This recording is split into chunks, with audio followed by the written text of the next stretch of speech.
सावन के महीने में भैया ये भोलेनाथ का महीना है और यहाँ जगह जगह से दूर दराज जगह से कांवरिये आते हैं और यहाँ से अपनी जल भरकर कांवर यात्रा शुरू करते हैं।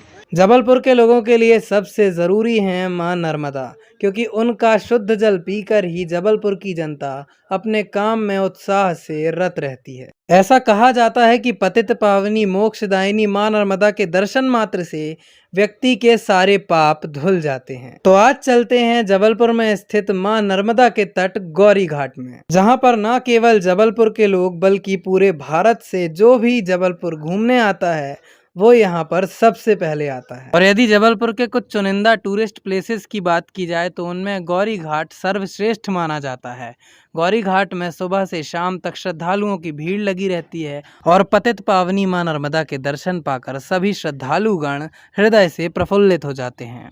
लोग आकर मां नर्मदा में स्नान भी करते हैं और अपनी काया को शुद्ध करने का प्रयास करते हैं। मां नर्मदा से अपनी सारी मनोकामनाएं कहते हैं और मां नर्मदा अपने भक्तों की सभी बातें सुनती भी हैं। जबलपुर के इस गौरी घाट में आपको अत्यंत मनोरम दृश्य देखने को मिलेंगे, जहां पर मां नर्मदा एकदम शांत भाव से बहती हुई प्रतीत होती हैं और आप देख सकते हैं चारों तरफ शांति का वातावरण है। गौरी घाट में भोलेनाथ के 12 ज्योतिर्लिंग भी स्थापित किए गए हैं, जिनका श्रद्धालुगण समय समय पर पूजन अर्चन और श्रृंगार करते रहते हैं। सावन के महीने में एक अलग ही माहौल होता है। छोटे छोटे बच्चों के लिए विभिन्न प्रकार की खेल खिलौने की सामग्री भी उपलब्ध रहती है जबलपुर के गौरी घाट में। साथ ही पूजा पाठ से संबंधित सामग्री के लिए विभिन्न प्रकार की दुकानें लगाई गई हैं गौरी घाट में, जिनमें नारियल, फूल, बेलपत्री, विभिन्न प्रकार के दिए भी उपलब्ध हैं। गौरी घाट में इस पार से उस पार देखने पर सिख समुदाय का गुरुद्वारा दिखाई पड़ता है, जो कि बहुत ही अद्भुत नज़ारा बनाता है गौरी घाट का। इस गुरुद्वारे में सभी भक्तजनों के लिए हर संडे को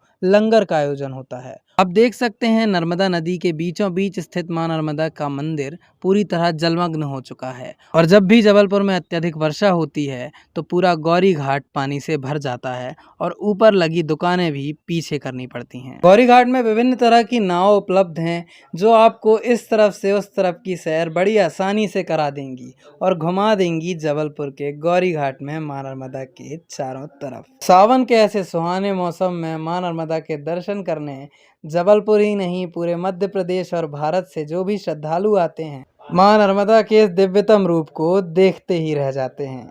हम जगदीश गुप्ता अपने 3 साथी भाई के साथ, लक्ष्मण भैया हैं, साथ में बेटा विपिन है, उनके साथ मां नर्मदा सावन महीना के पावन पर्व पर मां नर्मदा जी के दर्शन स्नान करने के लिए आए हैं। मां नर्मदा जी मोक्षदायिनी हैं, इनके दर्शन मात्र से ही मनुष्य के पाप कट जाते हैं। हम लोग इसके बाद गुप्तेश्वर भोलेनाथ का दर्शन करेंगे। जबलपुर एक अच्छी जगह है। ये पतित पावनी मां नर्मदा हैं, इनका बखान कोई नहीं कर सकता। देवता आदि मुनि सब इनकी स्तुति करते हैं। शंकर बाबा, भोले बाबा तो ध्यान रमाए रहते हैं मां नर्मदा मैया, और नर्मदा मैया सदा से ही कुंवारी हैं और इनका प्रताप इतना है कि जो इनके दरबार में आता है, जो मांगता है वो पाता है।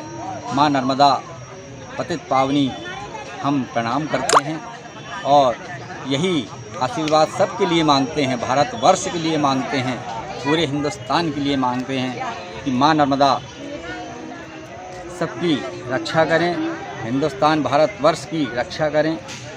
और मैं ये कहना चाहता हूँ कि सावन के महीने में यहाँ पे कैसा माहौल रहता है? सावन के महीने में भैया ये भोलेनाथ का महीना है और यहाँ जगह जगह से दूर दराज जगह से कांवरिये आते हैं और यहाँ से अपनी जल भरकर कांवर यात्रा शुरू करते हैं और विभिन्न स्थानों में महादेव मंदिर में मां नर्मदा का जल अर्पित करते हैं।